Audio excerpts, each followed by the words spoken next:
Greetings, Jay Stone here, Cap and Ball Fanatic channel. I'm the chief Cap and Ball Fanatic. Today's video, we're looking at a Pietta reproduction of a Danson Brothers Confederate States Army pistol revolver. About 500 of them were made. This particular reproduction is 44 caliber. It has a silver plating, and look at that beautiful engraving. So we're going to take a look at this today. Hope you stay with us. Greetings again, Jay Stone here. Before we start shooting the Danson Brothers 44 caliber revolver again, let's take a minute and talk a little bit about this unique history. And I'm going to just do a Reader's Digest, a Cliff Notes overview here. You can find all of this online. There's multiple sources that will give you as much detail as you're interested in. But J.H. Danson Brothers were a manufacturing company in Columbus, Texas, and they made these weapons between about 1862 and their last shipment was in April of 1865. The first 125 of these were 36 caliber, and most of those are gone now. There's no way to find those. There's a couple I've seen online, pictures of, and about 350 to 360 of them were 44 calibers. Now, these are really nice feeling guns. They're built on the model of the Dragoon. You can see if you've been around Dragoons with the octagonal barrel here and the round barrel here.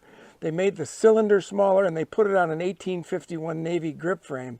So what you end up with here is a 44 caliber belt pistol that to me feels as light as an 1851 Navy. Maybe an 1861 Navy is the same balance that I get from that. So when you watch my shots, I've had some comments say that the 25 grains I'm using looks like it's a heavy load. It's because I think it's because the gun is lighter.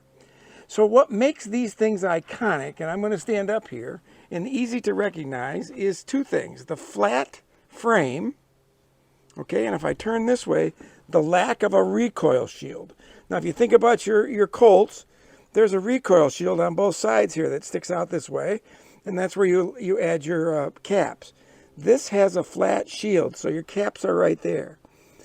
Now, I've read a couple of stories. One says that they came up with this different recoil shield left the recoil shield off because it'll help stop cap jams. And you know, I fired this weapon a lot and there really aren't too many cap jams. So I suppose that's probably might be true, although I'm not sure that's why they did it. The second and most logical explanation, because of the shortage of raw materials in the Confederacy during the Civil War, is that the steel or iron or the raw materials that they got to make these out of weren't thick enough to actually forge or cut the frame out with the recoil shields, so they left them off. Well, I will say it lightens the load of the gun some, not the powder load, but it lightens the feel of the gun.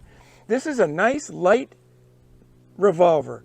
It's a wonderful gun. There's still a few around. You can imagine they only made 350 plus 100, about 500 of these. That 160 years later, there probably aren't many of these left. If at least in public there aren't. There might be some in family collections somewhere. But I want you to know this is a beautiful gun, and when you see a gun with a flat frame and no recoil shield that looks like a Dragoon but feels like a 61 Navy, it's going to be a J.H. Danson Brothers 44 caliber Confederate Civil War revolver. This particular one, as I said, there's no indication these silver and engraved ones were made, although there was engraving done, I read on all of them, usually on the back strap and the grip. This silver one with all this beautiful engraving, as you can see, had it been made, it would have been an officer's pistol. So we don't know. So many of them didn't survive, or at least haven't been made public. But this is a beautiful piece by Pietta.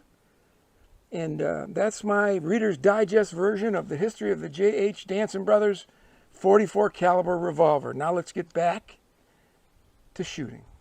All right, let's shoot our Danson Brothers. It's here in my holster. It's loaded, so I'm going to keep it there. I'm shooting 25 grains of Schutzen 3F black powder, 454 round balls that I've cast here at home, and some Remington number 10 caps. Let's see. Wish me luck.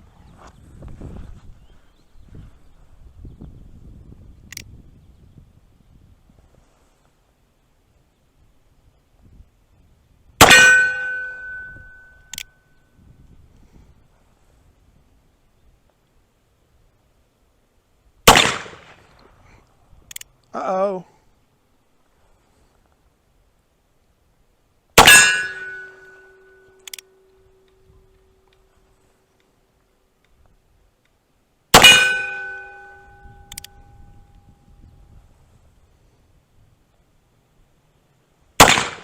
Missed that little round one.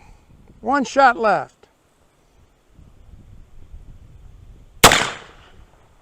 Oh well.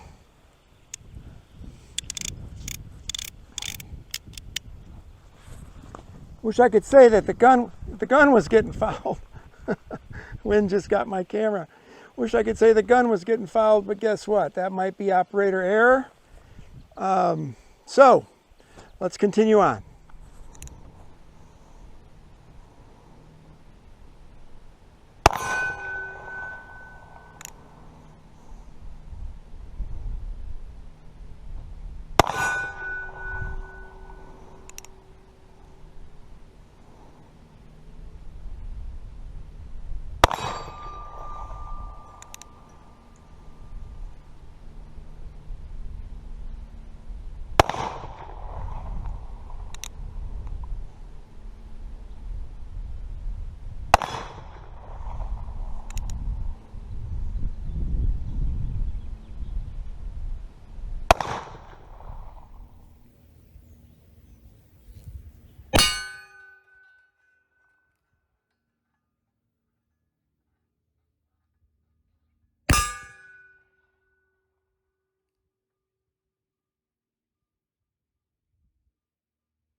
So I hope you enjoyed today's video on the Danson Brothers 44 caliber silver engraved revolver.